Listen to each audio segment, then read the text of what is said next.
Hello everyone, तो आज के इस वीडियो में हम लोग बात करने वाले हैं MNIT जयपुर के बारे में। यार एक हमारी सीरीज चल रही कंप्लीट। पहले मैंने यूपी से स्टार्ट किया था, यूपी के सारे NITs और सारे IIITs किए, और यूपी के बाद में हम MP गए तो MP के NIT, और देन वहाँ पे जो 3 IIITs हैं वो आपका ग्वालियर हो, जबलपुर हो या आपका भोपाल हो, तीनों पे इंडिविजुअल वीडियो बनी है। एक्सपेक्टेड कट ऑफ के रिगार्डिंग बात की गई है, एक्चुअल क्या प्लेसमेंट्स रिकॉर्ड है उस पर बात की गई है। अब हम आ जाते हैं आज की इस वीडियो में MNIT जयपुर के बारे में। अब जब MNIT जयपुर की बात करते हैं तो कहीं ना कहीं लोग एक अपना हर एक स्टेट में एक अपनी हमारी पहली प्रायोरिटी यही रहती है कि सर NIT मिल जाए। जैसे कि यूपी में है तो MNIT इलाहाबाद मिल जाए, अगर MP से होगे तो आप सोचोगे कि भोपाल मिल जाए, अगर आप उधर गुजरात से हो तो आपको लगता है सूरत मिल जाए। तो एक हमारी प्रायोरिटी रहती। दूसरी चीज़ ये भी है कि NITs की वजह से फीस थोड़ी सी कम रहती है, कैटेगरी वाइज कुछ डिवाइड भी हो जाती है एज पर द इनकम प्रोस्पेक्टिव पेरेंट्स के अकॉर्डिंग। तो यार यहाँ पर सबसे पहले MNIT जयपुर की बात करेंगे, और उसी के साथ साथ MNIT जयपुर के और भी क्या सब्स्टिट्यूट ऑप्शंस हैं। दूसरा चीज़ क्या कट ऑफ गई थी जोसा के राउंड 6 में, और CSAB राउंड 1 में, CSAB राउंड 2 में, और जो एक्चुअल जो प्लेसमेंट्स हैं वो ब्रांच वाइज क्या है, कितनी % ऑफ प्लेसमेंट्स है, एवरेज क्या है, हाईएस्ट क्या है, सारे प्लेसमेंट्स रिकॉर्ड मैंने ले रखे यहाँ पे।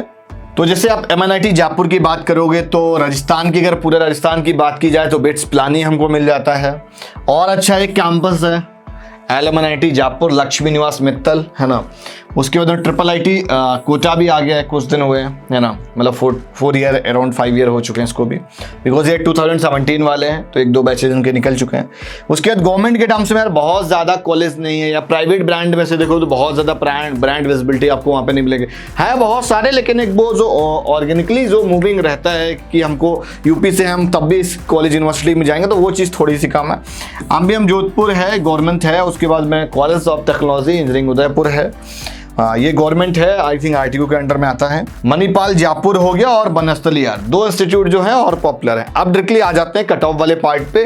तो ये हमारे यार होम स्टेट की कट ऑफ है। जब भी हम बात करते हैं NIT की, तो NIT में क्या होता है, एक होम स्टेट कोटा होता है, एक अदर स्टेट कोटा होता है। तो यहाँ पर जो कट ऑफ है वो आपकी होम स्टेट कोटे की कट ऑफ है। तो इट्स मीन की जितने भी स्टूडेंट्स ने राजस्थान से 10+2 किया होगा, वो होम स्टेट बोर्ड से हो राजस्थान के, या CBSE से हो या ISC से हो, इट्स मीन कि वो स्कूल बस राजस्थान के अंदर एग्जिस्ट करता हो, तो उससे आपको डोमिसाइल वहाँ की मिल जाती है, एक तरह का होम स्टेट एलिजिबिलिटी आपको मिल जाती है। CS ब्रांच है, EC है, इलेक्ट्रिकल है, मैकेनिकल है, सिविल है, केमिकल है, and metallurgy and material engineering है। एक ब्रांच यहाँ पे लोअर है मैं बोलूँगा, बाकी सारी की सारी ब्रांचेस ठीक है। अब अगर आप यहाँ पर देखोगे तो जोसा में यहाँ पर एक चीज़ आप देखोगे, होम स्टेट में ऐसा काफ़ी बार होता है, जब भी रीजन या नंबर ऑफ एस्पिरेंट्स ज़्यादा होते हैं तो यहाँ पर होम स्टेट आप देख रहे होगे काफ़ी ज़्यादा कॉम्पिटिटिव है। रीजन ये कि राजस्थान में कोटा है, और देन कोटा के अंदर बहुत सारे स्टूडेंट्स हर साल आते हैं, और देन वहाँ से अपना वो 10+2 भी करते हैं। तो उस वजह से बहुत सारे स्टूडेंट्स ऐसे हो जाते हैं जिनकी होम स्टेट की एलिजिबिलिटी वहाँ की बन जाती है, और वहाँ पर एक मेजर कॉम्पिटिशन बन जाता है। अगर NIT की CS की बात करोगे तो आपको CSAB राउंड में मतलब जल्दी बंद हो गया था 2806 रैंक पे, जबकि जोसा राउंड में 3816 रैंक तक गया हुआ है। और मैं बोलूँगा यार 4000 रैंक तक हो तो अपनी उम्मीद वगैरह बना के रखना, बाकी मिलना तो आपको 3000 रैंक के अंदर होगा तो एकदम सेफ है ना। 4000 तक है तो आपको एक ऑप्शंस बन सकते हैं, होम स्टेट राजस्थान होना चाहिए। EC ब्रांच की अगर आप बात करोगे 8538 रैंक तक गया हुआ है। CSAB यार यहाँ पर भी जल्दी बंद हो रहे हैं दोनों में, है ना, तो 8500 तक यहाँ। इलेक्ट्रिकल में देखोगे 12749, 13622। तो ये जो CSAB राउंड है इट्स मीन की स्पॉट राउंड है, इसके पहले भी 5 राउंड्स हो चुके होंगे, और ये जोसा की काउंसलिंग फिनिश फिर CSAB में। तो मोस्टली आप CSAB में देखोगे तो थोड़ा सा एक डेटा एक्सटेंडेड मिल जाता है, और यहाँ पर भी देखोगे तो आप सिविल काफ़ी ज़्यादा एक्सटेंड कर गई होम स्टेट के लिए। तो इट्स मीन ऐसा कुछ नहीं है कि आपको CSAB में ही जाना इंपॉर्टेंट, उससे पहले की जो राउंड एक्टिविटीज है वो आपको जरूर पार्टिसिपेट करनी होंगी। इट्स मीन कि हम जोसा काउंसलिंग की बात कर रहे हैं। बहुत बार ऐसा होता है कि जो होम स्टेट के बच्चे होते हैं वो बोलते हैं अरे हम CSAB में सीधा बैठेंगे, तो मैं बोलूँगा आपको ना यहाँ पे भी ट्राई करना चाहिए, एक प्लान करना चाहिए। उसके अंदर 25,000 तक यहाँ गया हुआ है, तो यहाँ भी 27,000 के अप्रोक्स बंद हो रहा है, 39 के आसपास यहाँ। तो मैंने यहाँ पर एक एक्सपेक्टेड डेटा लिख रखा है।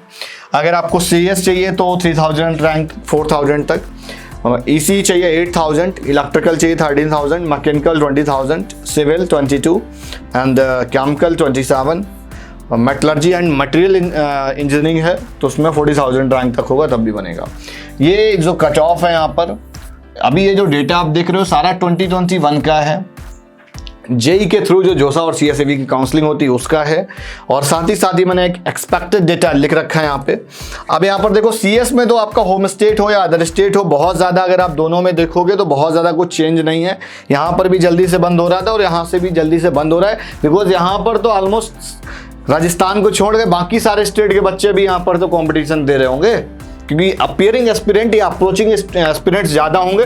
एटलीस्ट जब कुछ नहीं तो आप नॉर्थ इंडिया के तो मान ही लो, नॉर्थ इंडिया वालों को तो रहता है ना कि हम साउथ एक प्रायोरिटी में लेके चलते हैं, थोड़ा सा नीचे, पहले हम इधर की तरफ ज़्यादा प्रेफर करते हैं। सीएस में देखोगे यार 3000 तक है ना। अब यार ये शॉर्ट में ले लेते हैं, बाकी आप ये लोग कट ऑफ्स वगैरह देख सकते हैं। ईसी देखोगे 10,000 तक है ना, और इलेक्ट्रिकल देखोगे 14,785 तक गया हुआ है, मैकेनिकल 20,342 तक गया हुआ है, एंड केमिकल इंजीनियरिंग 24,000 तक, सिविल 26, वही 39,000 तक यहाँ पर चला गया है। मटेरियल इंजीनियरिंग है जो आपकी है ना, मेटलर्जिकल इंजीनियरिंग। तो यहाँ पर ये सारे एक्सपेक्टेड डेटा, ये वाला एक्सपेक्टेड हो गया, इससे पहले मैंने बता दिया था ये होम स्टेट का है। अब हम लोग आ जाते हैं कि प्लेसमेंट्स रिकॉर्ड क्या है सर। तो प्लेसमेंट्स रिकॉर्ड के लिए आपको इनके ऑफिशियल वेबसाइट पे जाना पड़ेगा। आई थिंक आपको सारी चीज़ें यहाँ पर प्रॉपर विजिबल होंगी है ना। ब्रांच वाइज यहाँ पर यार ये सबसे अच्छी चीज़ जो मुझे लगी है कि ब्रांच वाइज डेटा दिया है, परसेंटेज दे रखा है, और यहाँ पर देख रहे होगे पूरा ऐसे आप डिवाइड कर लो इसको अच्छे से, कितने % प्लेसमेंट हुई है, हाईएस्ट क्या है, एवरेज क्या है ना, दोनों चीज़ें दे रखी हैं। अब अगर आप यहाँ पर देखोगे सीएस के लिए, तो सीएस का 40 LPA के आसपास प्लेसमेंट हुआ है, 15.38 LPA जो है इसका एवरेज प्लेसमेंट उन्होंने लिखी हुई है, ये चीज़ ज़रूर ध्यान रखना, ठीक है। उसके बाद में ईसी की अगर आप बात करोगे तो ईसी का 43 LPA तक गया हुआ है। तो यार ईसी का देखोगे यहाँ पे ज़्यादा हो गई इन कंपेरिजन टू सीएस है ना, और यहाँ पे 13.61। तो ये भी अब यहाँ पर आईटी है ना, काफ़ी ज़्यादा इसकी प्लेसमेंट्स रहती हैं। मोस्टली ईसी में होता क्या है कि सीएस की ही कंपनीज में हो रहा होता है। उसके बाद में अब यहाँ पर देखोगे ना तो मतलब 16 में से 16 प्लेस थे जित ऑफर थे जित मतलब ऑलमोस्ट है ना। तो ये रेशियो आप देख सकते हो। अब इसमें से प्लेस्ड कुछ कम हुए थे, ऑलमोस्ट 16 रह गए है ना। यहाँ पे भी पूरे के पूरे प्लेस्ड हो रहे हैं, उसके बाद यहाँ भी पूरे प्लेस्ड हुए हैं, यहाँ कुछ 6 स्टूडेंट्स रह गए होंगे। तो ये पूरा एक जो प्लेस्ड होने का रेशियो भी देख रहे हो वो मैक्सिमम है जितने लोग अपीयर कर जा रहे होंगे। कुछ ऐसे ही होंगे जो बिल्कुल अपीयर नहीं करेंगे किए होंगे। अब यहाँ पर टोटल अगर ओवरऑल अगर हम बात करें यार तो ओवरऑल 70% प्लेसमेंट है ना। तो ये ब्रांच वाइज आप देख सकते हो, उन्होंने यही डेटा दिया हुआ है, इनके ऑफिशियल वेबसाइट पर है, आप देख सकते हैं, ठीक है। उसके बाद में हाईएस्ट प्लेसमेंट यार 43 LPA, एवरेज प्लेसमेंट यार 10 LPA है ना। तो ये आपको थोड़ा सा एक प्लेसमेंट्स आप ध्यान से देखना। तो आज की वीडियो यहीं तक, ये था प्लेसमेंट्स का टॉप और सारा MNIT जयपुर के बारे में। वीडियो आज की यहीं तक, मिलता हूँ नेक्स्ट वीडियो में फिर किसी नई जानकारी, किसी नए अपडेट डेटा रिसर्च के साथ में। तब तक के लिए बाय बाय।